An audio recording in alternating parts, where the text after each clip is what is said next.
This is the BBC. This podcast is supported by advertising outside the UK. BBC Sounds. Music, radio, podcasts. You're listening to Tuesday's episode of The Archers from BBC Radio 4.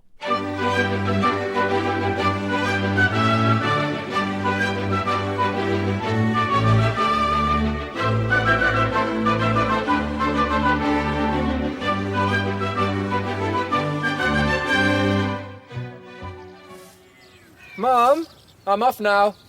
Hang on a minute, Ben. I don't want to be late. Let's have a look at you. Yeah, nice and smart. Oh, you've got a bit of toothpaste. Don't spit on a hanky and start wiping my face. I wouldn't dare. At least it'll show them you clean your teeth occasionally. Thank you, Mother. You're welcome. Now, I won't say good luck because you don't need it. We'll see. Just relax and be yourself, okay? Who else am I going to be? Off you go. Right. See you later, then. Bye. Any coffee going, Dad? I'm proper knackered. All right, home farm till late.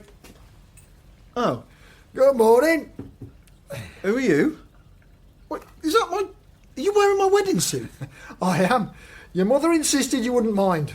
The jacket's a good fit because we have a similar upper body physique, but the trousers, well, you need to be a bit taller, son. A lot taller. Oh, well, sorry about that. Then again, I am 6'4". Wait, do I know you from somewhere? Well, that's what I was thinking. No, don't tell me. This is me special party piece. What? Oh, yeah. Got ya. A cracking centre forward, never shy of a dirty tackle, and at least 3 red cards in the inter-school leagues. What? Wait a minute, you're Yam. I mean, you're Mr. York. There you are, Edward.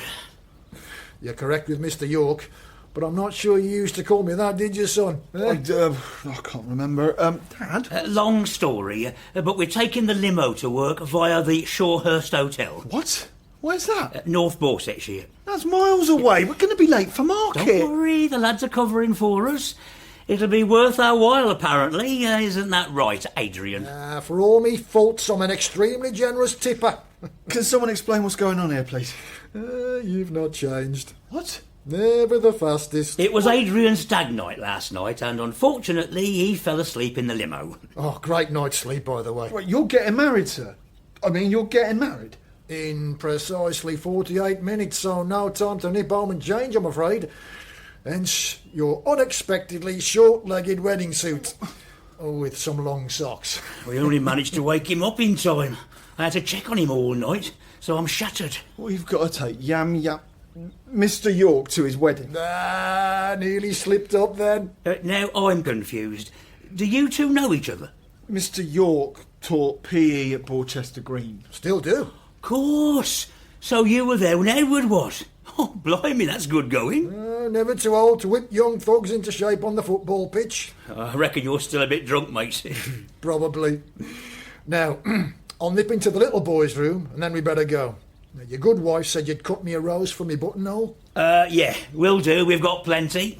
Thank you. Now, whatever happens, I can't be late to me wedding, all right? Now, that'll be a disaster. Don't worry, we'll get you there. So that's Yam Yorkie then? He's off his rocker. He always has been. He's promised me a nice reward if we make it to the hotel on time. Only thing is, he can't remember how to get there. Dad, you'll never do it. That's why you're coming with me. What? You're navigating on the phone. Come on, let's pick the man a rose and get going. So, although I thought I liked geography, it turned out to be, well, I don't know, quite boring, I suppose. Really boring. I see. So basically, it seemed like the right course at the time, and then it wasn't. Thank you, Ben. Now, take your time on this next question, OK? Yeah, sure. Sorry. It might sound a bit odd.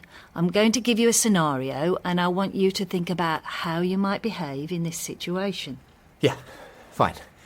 Let's imagine you're about to cross the road and you see a partially sighted gentleman waiting at the Pelican crossing. The green man is showing and it's beeping to show it's all right to cross. But he doesn't move. What do you do and why?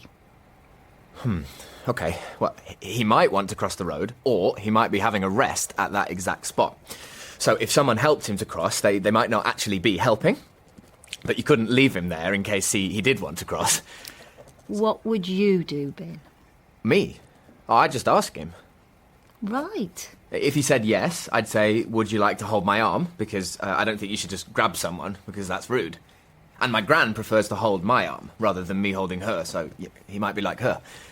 Thank you. Anything else? No, I don't think so. Now here's another one.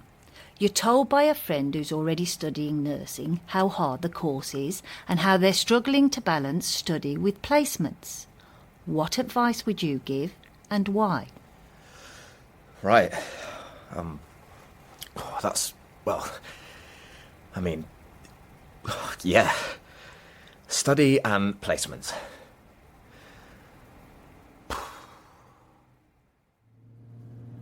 Don't worry, our superior limo service will get you there on time. I'm more than grateful, believe me. Doesn't your fiancée mind you getting drunk the night before the wedding? You'll be breathing beer all over her. Thing is, I may not have mentioned our little soiree to her. Really? Eddie, I wanted to say you should be proud of your boys. Yeah? Yeah? Gormless One was a very decent batsman. Who? Your older brother. You know our William? He is pretty gormless. And we won the Borchester District Football League 3 years running, thanks to Gormless too. Roundabout coming up. Yeah, hang on. I helped win the District League. You thought you kids were the only ones to make up a clever nickname? Or maybe Yam Yam Yorkie, but you're Gormless too. You what? Which way are we going? I am not Gormless. Edward, directions. First exit. I had the full set this year with your George. He's a surprisingly good badminton player, by the way, as I told Sweary Carter at parents' evening. Sweary who? Your other half, I presume. Emma? She did used to have a mouth on her sometimes back in the day. Dad? Excellent at netball, as I recall. Another one wasted by lack of focus and general drifting. Emma's not wasted, thanks very much. We're happily married, if you must know. Keep your hair on, son, we're nearly there. Borchester Green's always been a rubbish school. Approaching traffic lights. Well, it's outstanding according to Ofsted. And what do they know? Precisely. Edward, which way? If we go wrong, he'll miss his wedding. Whatever. Oh, there's the sign, we're all right. Lucky for me, your George has left school. My lovely fiancée wouldn't be impressed by the kids gossiping about my overnight stay in your limo. Overnight stay? You were paralytic. Best not to tell George anyway, eh? I want to know who's mad enough to marry Yam Yam Yorkie. You couldn't guess in a million years, Gormless too. Stop calling me that! Who is the best looking, fittest, most wonderful angel at Borchester Green? I have no idea. You grubby lad was always gawping at her. What? Oh, no. Surely not. Yep. It's taken me 32 years to persuade her to make an honest man of me. Who's he talking about? Miss Peters, the biology teacher. Head of biology now, and I'm head of PE. Right. We're hitting our pinnacles simultaneously, and we have the added bonus that there's nothing a head of biology and a head of PE don't know about physical satisfaction. Need I say more? Please don't. Oh, here's the hotel. Perfectly on time. Oh, very grateful. There you go, Eddie. 50 quid for your trouble. Oh, very generous. Before you go, I ought to mention that although George has left, our Mia is still in year 10. Mia? Mia Grundy. She's been staying with us and she may have seen you passed out in the limo this morning. Who can tell? You're kidding me. The thing is, I'm pretty sure she does biology GCSE because she's always on about the wonderful Miss Peters, isn't she, Edward? Oh, yeah. Yeah, all the time. Right. Well, if she can please not mention it at school, I'd add another 50. I can try talking to her. No. Let's make it 100. Perfect. I'll make sure it's dealt with. Great. So what do you think? Do I look okay? Oh, you should do. It's my best suit. All the very best, mate. Congratulations. Oh, thanks, Eddie. Thanks both. Bye now. Sorry, I've messed that question up as well, haven't I? I'm really nervous. Of course, Ben, but it's understandable. Thing is, I'm nervous because I want to do this so much. Well, that's good to hear. I'm completely certain about wanting to do nursing. I've never been so sure of anything. Well, why don't you tell me about it? Take a deep breath, relax. Then tell me why. I know my farming experience doesn't prepare me for this, but actually it does in a way, because I'm still providing care. And it's really hard work. Every lamb you help to deliver counts, you know? No, I can see that. You asked me what I found inspiring, and I've reflected on that now, and I realised that I should have talked about my mum. She had breast cancer years ago, and, well, she talked about the nurses. She felt they kind of stood by her, you know? And although it was often different nurses on the unit, well, they'd pick her up from wherever she was at, health-wise and emotionally as well. And they'd go with her on the next little step of her journey to recovery or to remission or whatever. Am I making sense? You are. Yeah. So she didn't feel alone, which I think is important. And I was inspired because I think that the practical care you provide as a nurse, that's crucial.